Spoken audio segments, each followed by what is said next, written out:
Hello again. We're launching now into Chapter 10 on the reporting and analyzing of liabilities. So in this chapter, we'll focus on the liability section of the balance sheet after spending the last few weeks on the major asset accounts. Going to slide 3. This slide shows the objectives for the chapter. The liability we've worked the most with so far is accounts payable, and in this chapter we will also discuss other liabilities such as notes payable, bonds payable, and associated interest payable, among others. We'll also review the financial statement presentation of liabilities as we have done with assets. And on slide 4, here's the usual organizational chart presentation of the chapter coverage. Note that we have also already discussed unearned revenues in a previous chapter, along with accounts payable.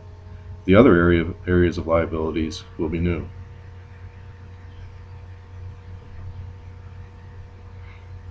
On slide 5, current liabilities have the same time frame for extinguishment as current assets have for being used up, a year or an operating cycle, whichever is longer.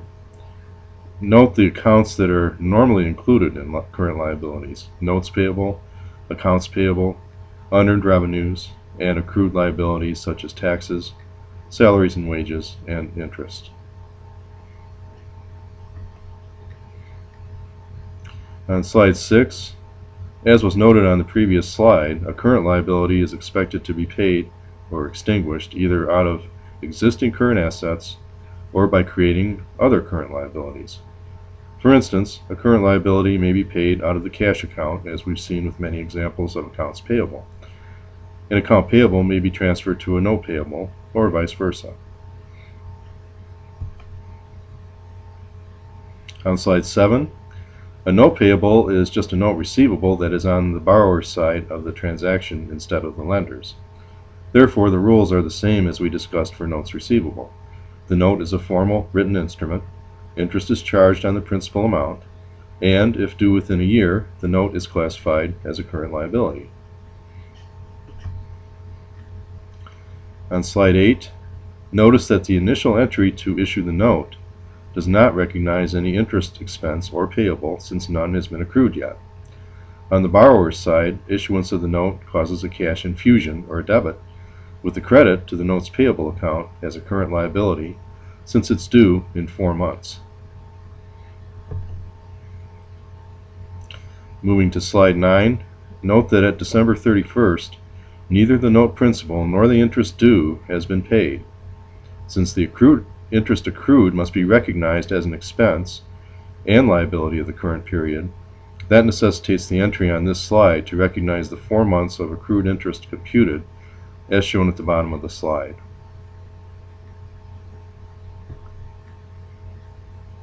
Going to slide 10, then on January 1st, when the note is due, the borrower, that is Cole Williams, pays the principal or face value of the note plus the interest due.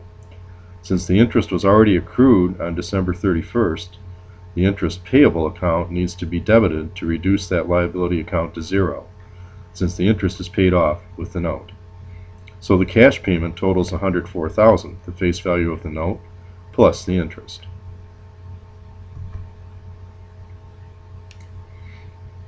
Going to slide 11, we pay a 6% sales tax in Michigan on every purchase except certain items like groceries that are exempt. Normally, the company making the sale collects this tax from the buyer and later remits the state tax collections to the state's Department of Revenue or Treasury. Going to slide 12, notice in this entry that the cash account is debited for all cash collected, including sales taxes. But the credits to sales revenue and sales tax payable recognize that the company is not going to keep all of the cash. It owes $600 of it to the state. And on slide 13, just because sales tax might be buried in a receipt or invoice does not mean it's not being charged, nor does it absolve the company from accounting for the tax, since they still owe it regardless of how their cash registers recognize it.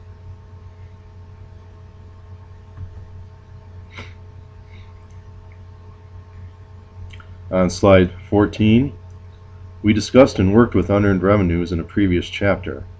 Again, these are revenues that are received before the company delivers goods or provides services. When this occurs, cash is debited and unearned revenue, that is a current liability, is credited. Then, when the revenue is actually earned by a delivery of goods or performance of the service, unearned revenue is debited to reduce the liability, and revenue is credited. The slide shows several examples of businesses that regularly engage in unearned revenue type of transactions, such as airlines and magazine publishers. On slide 15, here's an example of collecting revenue in advance for season tickets. At the time the sales are made, no service, that is games, have been completed yet, so all of the sales are unearned as shown. Then, as each game is completed, that is the service delivered, the unearned liability revenue account is debited, and ticket revenue is credited for that portion that has actually been earned. Going to slide 16. As stated on the slide, the portion of long-term debt coming due in the current year is considered a current liability, that is, the current maturity amount. There is no adjusting journal entry required, just a division of the total into the amount due currently of $5,000 and the amount due in later years of $20,000, which is considered the long-term liability.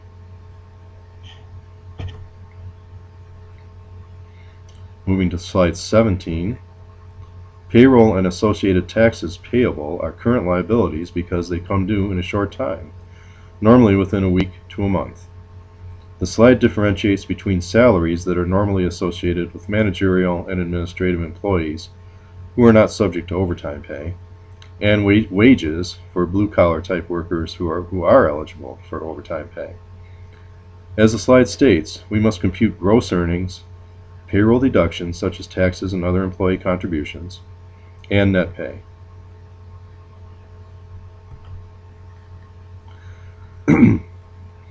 Moving to slide 18, notice the various payables associated with payroll entries.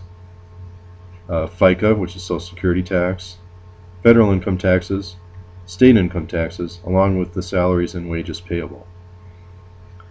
Note also that the debit for the salaries and wages expense is the gross payroll amount. Then the payment of payroll represents the net wages and salaries paid to the employees after the deductions were subtracted, because those deductions are obviously going to be paid to governmental entities and not the employees. Going to slide 19, the payroll tax expense represents the employer's payroll costs over and above the gross earnings of the employees. So these are the charges that the employer is on the hook for because they employ people, such as, again, their share of FICA or Social Security tax, the federal unemployment tax, and the state unemployment tax that each employer is on the hook for that employs people. And moving to slide 20, based on the $100,000 gross payroll, the associated employer FICA, state, and federal unemployment taxes would break down as above based on their percentages at the time the text was published, about the 2008 timeframe. Note that the sum of the three payables, liabilities, is debited to the payroll tax expense account, an expense of the period.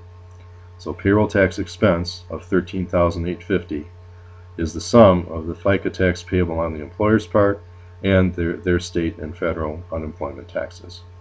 So these are the payroll taxes the employer is responsible for. Moving to slide 21, and the question, the correct answer is C, because employer payroll taxes do not include federal income taxes. These are deducted from employee salaries and wages and thus are included in the employer's gross payroll costs. The other three choices are all examples of employer payroll taxes, as we just discussed. Moving to slide 22, see this vignette on page 511 of the text. There was an obvious breakdown in hiring controls by letting the supervisor hire, in quotes, all these so-called substitutes without doing some vetting of them. Also, the supervisor should not have been allowed to submit time cards or collect checks on behalf of these so-called employees. Moving to slide 23, bonds are a form of interest-bearing notes that are normally longer term, that is greater than a year, in nature. They're typically issued by corporations, universities, and governmental entities. Bonds payable may be a large item on the balance sheet, but they are normally issued in relatively small denominations as stated on the slide, such as $1,000 or perhaps multiples of 1,000.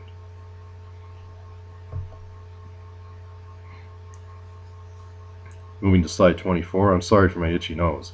It's one of those things that always seems to happen when you're in a situation where you don't want your nose to itch, and that's when it always does. So get your laughs out of that. Okay, slide 24. There are several types of bonds as noted on this slide, and the accounting may differ for each depending on the circumstances. We're not going to get into a heck of a lot of detail on this because that really is reserved for a more intermediate or advanced accounting class. For now, it's just good to know that there are several types of bonds. We'll be dealing primarily with the secured / unsecured type. On slide 25, this vignette illustrates the upside and downside to investing in convertible bonds.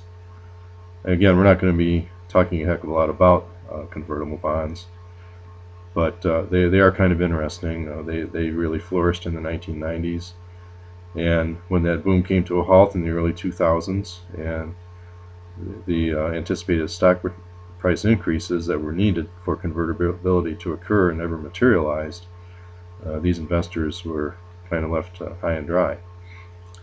So note how this situation colored the perception of the investors and about the debt to total assets ratio as explained on page 563 of the text. And we'll be getting into that ratio a little bit more later as well.